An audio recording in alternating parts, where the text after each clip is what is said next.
이번 겨울이 지난 30년간 없었던 역대급 추위가 될 거라는 전망에 아내가 남편을 위해서 열심히 목도리를 짰습니다. 그런데 목도리를 선물하고 나서 며칠 지나고 있지 않아서 보니까 어떤 낯선 여자의 목에 그 목도리가 둘러져 있는 거예요. 이 아내의 기분이 어떨까요? 혹은 이 아내가 그동안 참 가지고 싶었던 했던 목걸이가 있어서 남편이 빠듯한 형편에 아끼고 또 아끼고 모으고, 그래서 이 아내에게 목걸이를 선물했습니다. 그런데 이 아내가 목걸이를 팔아서 자기가 바람을 피우고 있는 내연남에게 지갑을 선물했어요. 이 남편의 마음이 어떨까요? 좀 죄송한 말씀이지만, 만약 우리 자신에게, 여러분에게 이런 일이 일어난다면 여러분은 이 상황을 어떻게 이해하고 대처하시겠습니까? 용서할 수 있으실까요? 용서가 될까요? 눈 감아주고 그냥 한 번 실수겠지 하고 넘어갈 수 있으시겠습니까?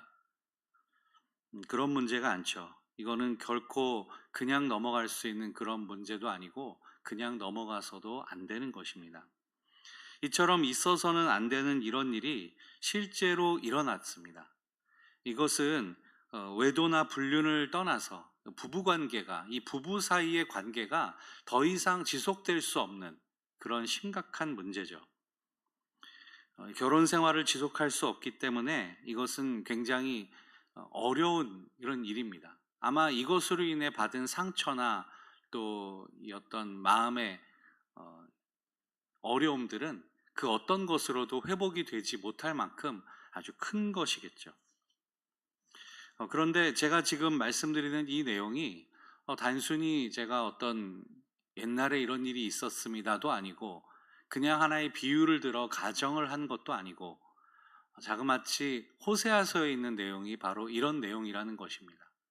그리고 또한 이 내용은 그냥 우리가 글로 지금 읽고 생각만 해서 그렇지, 실제로 2700여 년 전에 하나님이 겪으신 수치와 수모이고 이스라엘이 저지른 잘못 그대로를 제가 지금 조금 현실적인 감각으로 바꿔서 말씀을 드리고 있는 것이죠. 우리 하나님의 마음을 우리 한번 좀 알아보기를 원하는데, 먼저 우리 호세아서 2장 8절을 함께 읽어보겠습니다. 8절 시작. 곡식과 새 포도주와 기름은 내가 그에게 준 것이요, 그들이 바알을 위하여 쓴 은과 금도 내가 그에게 더하여 준 것이거늘 그가 알지 못하도다. 네, 이게 무슨 말일까요? 하나님이 이스라엘 백성을 가나안 땅으로 이끌어 주셨습니다. 농경 사회니까 그들이 농사를 지을 만한 땅도 주시고, 또 우리가 성경에서 보는 것처럼 이른 비와 늦은 비를 통해서 농작물이 잘 자라게 하셨습니다. 그래서 곡식을 거둘 수 있고, 포도밭을 재배하면 포도주도 만들 수 있고, 그렇게 하나님께서 은혜를 베푸셨죠. 또 올리브 나무를 심으면, 감람나무를 심으면 그 기름도 짤 수 있는 그런 하나님이 풍성한 것을 이스라엘에게 허락해 주셨는데, 그런데 이스라엘은 이것은 바알이 우리에게 준 것 아니냐. 당시에 바알은 이방인들이 풍요의 신, 농사의 신으로 떠받들던 우상입니다. 그러니까 이스라엘도 그것을 받아들여서 우리 농사 잘 되려면 바알에게 잘 보여야 된다. 그리고 농사가 잘 되면 바알이 우리를 축복했다. 이렇게 말하는 것입니다. 그러니까 지금 곡식과 새 포도주와 기름을 그들에게 준 것이거늘 그들이 알지 못한다라고 하는 것은 하나님이 그들에게 준 것인데, 그들은 바알이 줬다고 오히려 바알에게 가서 제사를 드리는 거죠. 또 그들이 바알을 위하여 쓴 은과 금이라는 건 무엇입니까? 바알에게 제사를 드리려면 이것을 가져가야 되죠. 은과 금과 폐물을 드려서 바알에게 제사를 해야 되는데, 그 은과 금 누가 줬습니까? 하나님이 이스라엘에게 준 것입니다. 그런데 이스라엘은 하나님이 준 것을 가져다가 바알에게 제사 드리는데 쓰고 있다는 것입니다. 이제 좀 더 이해가 되십니까? 앞서 제가 처음에 말씀드린 그 가정, 목도리를 애써 짰는데 그것이 다른 여자의 목에 둘러져 있고, 아내를 위하여 선물한 목걸이가 돈으로 바꾸어져서 다른 내연남의 지갑을 샀다는 그 얘기가 바로 오늘 이 비유와 같은 것입니다. 내가 그에게 곡식과 새 포도주와 기름을 주었는데 내가 준 것을 가지고 바알에게 고맙다고 하고, 내가 준 은과 금을 가지고 바알에게 가서 제사 드리는, 그것이 바로 이 비유의 내용인 것이죠. 지금 본문의 상황을 좀 현대적으로 바꾸어서 했는데 이것이 더 아마 잘 이해가 되실 것입니다. 실제로 하나님이 이러한 수치와 수모를 겪으셨다라는 것을 우리가 좀 이해해야만 합니다. 그래서 하나님은 어떻게 하십니까?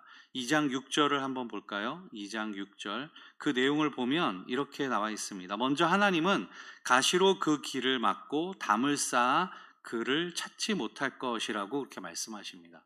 여기서 가시가 나오고 담이 나오는데, 이들이 바알에게 제사 드리러 가려고 할 때, 바알을 찾을 때 하나님이 가시덩굴로 그 길을 막는다.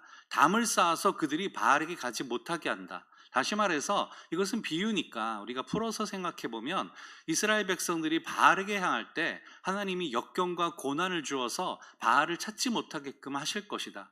그런 말이 되겠습니다. 또 바알을 따라가도 미치지 못할 것이고 찾을지라도 만나지 못할 것이다, 이렇게 말합니다. 그런데 이것은 굳이 하나님이 그렇게 하지 않으셔도 사실은 당연한 것 아닙니까? 우리가 하나님을 떠나서 우상을 섬기고 내가 내 삶의 주인인 것 마냥 내 마음대로 했을 때 과연 우리가 정말 행복하던가요? 행복하지 않습니다. 내 뜻대로 했을 때 정말로 내 뜻대로 다 되던가요? 그렇지 않음을 우리가 알 수 있죠. 우상은 사람이 깎아 만든, 부어 만든 그런 것들 아닙니까? 한낱 우리가 만든 우상들, 그 우상들에게 우리가 아무리 소리 질러도 그 우상이 우리에게 답하지 않습니다. 우리가 아무리 만나고자 해도 우리를 만나러 오지 않는 것이 우상입니다. 그런데 하나님은 그 비유를 더 역으로 들어서, 너희가 바알을 찾으러 갈 때 역경과 고난을 주어서 바알에게 내가 못 가게 할 거고, 아무리 부르짖어도 바알에게 미치지도 못하고 그를 만나지도 못할 것이라고 그렇게 더 강조해서 말씀하시죠. 그러면 어떻게 됩니까? 그러면 마치 유산을 먼저 달라고 해서 집을 떠나서 방탕했던 그 둘째 아들처럼 그렇게 후회하고 돌아오게 되는 것이죠. 둘째 아들이 뭐라고 말합니까? 내 아버지에게는 양식이 풍족한 품꾼이 얼마나 많은가. 나는 여기서 줄여 죽는구나. 둘째 아들이 굉장히 후회하고 있죠. 내 아버지에게는 양식이 풍족한 품꾼이 많은데 나는 아버지의 아들인데도 여기서 이렇게 줄여 죽는구나. 굶주려서 죽게 되었구나. 이 아들의 후회하는 말처럼 이스라엘 백성들 마찬가지로 바알을 찾아도 찾지 못하고 우상에게 아무 소득을 얻지 못할 때 이제 울며 후회하며 하나님께 돌아오게 된다는 것입니다. 그래서 본문을 통해 보면 7절 하반절에서 이렇게 기록합니다. 그제야 그가 이르기를 내가 본 남편에게로 돌아가리니 그때의 내 형편이 지금보다 나았음이라. 내가 하나님을 섬길 때 지금보다 훨씬 더 좋았다. 내가 하나님과의 관계가 유지되고 있을 때, 내가 지금 이방신 우상을 섬겼을 때보다 그때가 더 좋았어 라고 그들이 회개하며 후회하며 하나님께로 돌아올 것이다 라는 것을 하나님이 말씀하십니다. 이제 이스라엘의 죄에 대해서 말씀하신 하나님, 내가 이렇게 너희를 대우할 거야 라고 말씀하시면서 하나님이 많이 화가 나신 것을 우리가 알 수 있습니다. 그래서 10절이 이렇게 기도하죠. 10절 말씀 같이 읽어볼까요? 시작. 이제 내가 그 수치를 그 사랑하는 자의 눈앞에 드러내리니 그를 내 손에서 건져낼 사람이 없으리라. 그리고 이어서 하나님은 또 화를 막 쏟아내세요. 이스라엘에게 너희가 이것을 잘못했고 내가 너희를 이렇게 대우할 거라고 하나님이 분노를 막 표출하십니다. 그래서 13절에 가면 이렇게 말씀하시죠. 바알들을 섬기는 시일대로 내가 그에게 벌을 주겠다. 내가 너희에게 벌을 주겠다. 그냥 하나님이 지금 이스라엘에게 엄포를 놓으시는 게 아닙니다. 너희들 말 안 들으면 내가 혼낼 거야 라고 그냥 협박처럼 말씀하시는 게 아니라, 하나님이 엄중하고 단호하게 너희들 바알을 섬긴 그 시일대로 그 날들만큼 내가 너희에게 벌을 내리겠다라고 하나님이 그렇게 말씀하고 계시죠. 그런데 한 가지 반전은 제가 오늘 말씀드리고자 하는 말씀의 포인트가 하나님이 이렇게 진노하셨습니다라는 것이 아니라는 겁니다. 당연히 우상숭배 나쁜 것이죠. 하나님이 가장 싫어하는 것이고 우상숭배하면 하나님이 화내시고 우리가 징계를 받기 마련입니다. 하지만 오늘 제가 말씀드리고자 하는 포인트는 그것이 아니라 하나님의 징계하시는 것보다 더 큰 하나님의 오래 참으심 그리고 자비하심과 긍휼을 우리가 좀 알기를 원합니다. 그리고 그것이 바로 오늘 우리가 읽은 14절에서 20절까지의 본문의 내용입니다. 그것이 훨씬 더 중요한 포인트죠. 그러면 본문이 말씀에 나타나고자 하는 그 하나님의 성품, 말씀드렸듯이 그것은 하나님의 오래 참으심, 또 하나님의 자비하심, 그리고 긍휼하심입니다. 하나님이 벌을 주겠다라고 하셨는데 하나님은 그 스스로 벌을 주겠다 한 말을 스스로 돌이키십니다. 그래서 14절에 보면 그를 꿰어내어서 조용한 곳으로 거친 들로 데리고 간다. 다시 말해서 하나님이 그를 타일러서 이스라엘을 타일러서 조용한 곳으로 데려가신다는 그런 말입니다. 바로 하나님이 그 긍휼하심, 이스라엘을 불쌍히 여기시는 그 마음을 우리가 볼 수 있는 거죠. 자, 여기서 우리가 한 가지 생각해 볼 것은 객관적으로 여러분 자신을 한번 돌아보십시오. 만일 하나님이 우리에 대해서, 나에 대해서 오래 참아주지 않고 자비와 긍휼을 베풀어 주지 않으셨다면 과연 저와 여러분 지금 이렇게 멀쩡하게 이곳에 있을 수 있겠습니까? 그렇지 않죠. 제가 제 자신을 아는데 저는 하나님의 긍휼하심을 입지 못했다면 아마 이 자리에 서 있지 못했을 것입니다.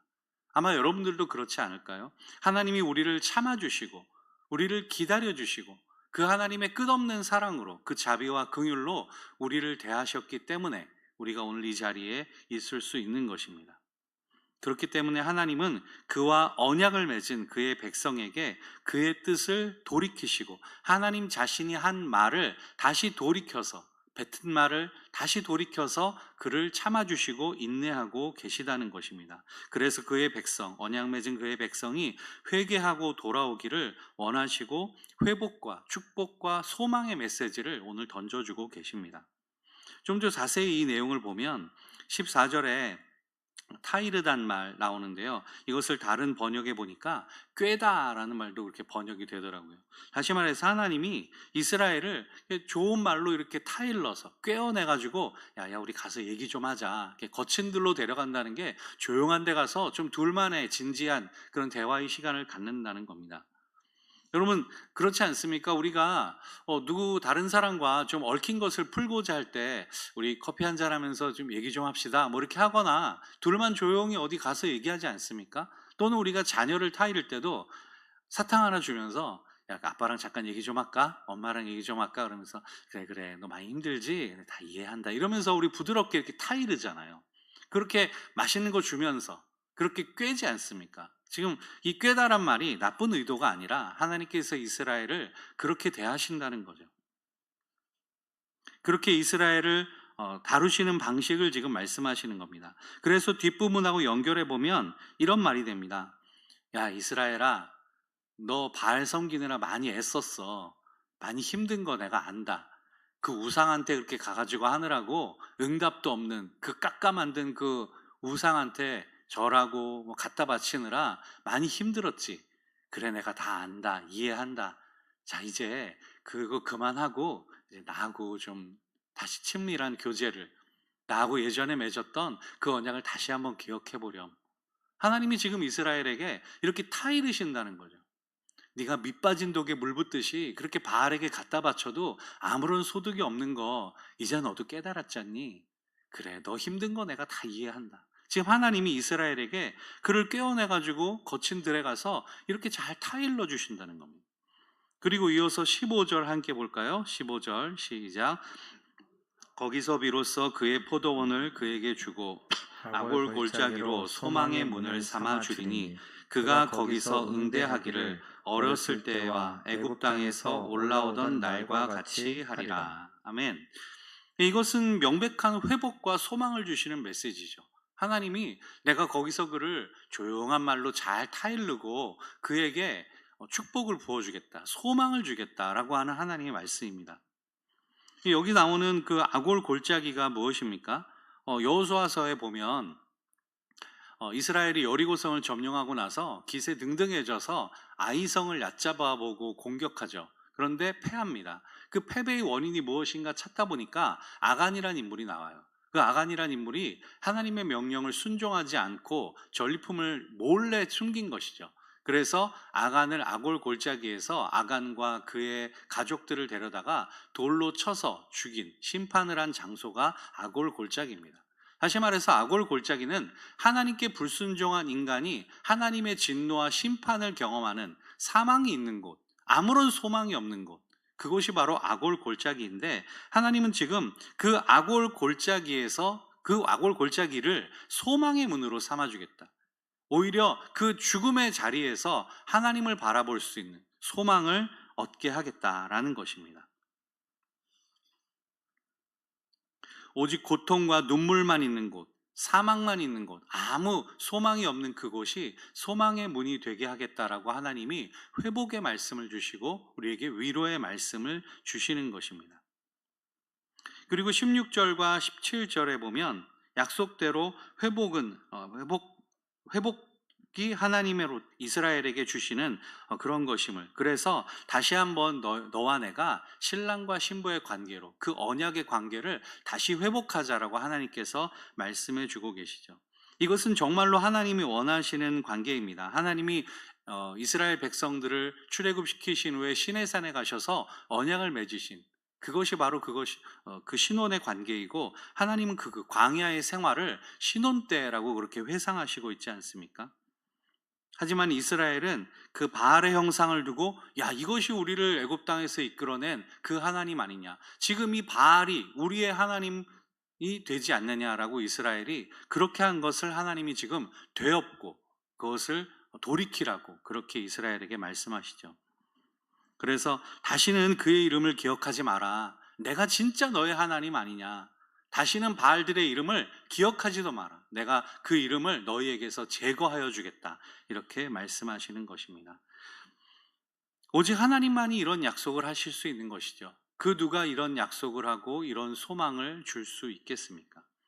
마지막으로 19절과 20절을 함께 읽어볼까요? 시작. 내가 내게 장가들어 영원히 살되 공의와 정의와 은총과 긍휼을 여김으로 내게 장가들어 진실함으로 내게 장가들리니 내가 여호와를 알리라. 아멘. 여기서 호세아서가 주고 있는 큰 주제들 중에 하나가 등장하는데, 그것은 바로 여호와를 알라라고 하는 것입니다.